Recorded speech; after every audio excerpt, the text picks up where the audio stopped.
അശ്വതി അല്ലേ? എന്തുകൂടാ boy friend കാത്തിരിക്കല്ലേ? അപ്പൊ നടക്കട്ടെ കാണാം.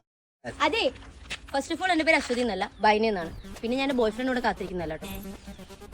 അയ്യോ, അപ്പൊ കൊല്ലം SL PG ഇംഗ്ലീഷ് പഠിക്കുന്ന ഫസ്റ്റ് ഇയർ പഠിക്കുന്ന അശ്വതി അപ്പൊ ഇയാളെ ബോയ് ഫ്രണ്ട് അല്ലേ കിരൺ? അതിന് ഞാൻ കൊല്ലം SN കോളേജിലല്ല പഠിക്കുന്നത്, ഞാൻ പഠിക്കുന്നത് ട്രിവാൻഡ്രം ആർട്സ് കോളേജിൽ. പിന്നെ താനീ പറഞ്ഞ കിരൺ ആരാണ് കിരൺ? അപ്പൊ ഇയാൾ സിംഗിളാ? ആണ്.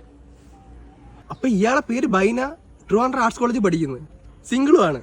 ഹായ്, എൻ്റെ ഒരു അദ്വൈത്, ഞാൻ സിംഗിളാണ്. കുറച്ച് ദിവസം കൊണ്ട് ഞാൻ ഇങ്ങനെ ഇയാളെ പുറകെ നടക്കുന്നുണ്ട്. അപ്പോൾ ഡയറക്റ്റ് വന്ന ഡീറ്റെയിൽസ് വെച്ചാൽ അടിയിട്ടെന്ന് വിചാരിച്ചാണ് ഇങ്ങനെ ഒരു ചെറിയൊരു വഴിയിലൂടെ മനസ്സിലായില്ലേ? ഞാൻ ഇവിടെ സിവിൽ എഞ്ചിനീയർ ഒരു കമ്പനി വർക്ക് ചെയ്യണേ. എനിക്ക് ഇയാൾ ഇഷ്ടമാണ്. അല്ല, ഇപ്പൊ റിപ്ലൈ ഒന്നും വേണ്ട, ഇൻസ്റ്റാഗ്രാമിൽ പയ്യെ മെസ്സേജ് ഇട്ടാൽ മതി. അദ്ദേഹം പേര് കുറച്ച് ഫേമസാണ്, അതുകൊണ്ട് അക്കൗണ്ട് കണ്ടുപിടിക്കാൻ പാട് കാണില്ല. ശരിയാ?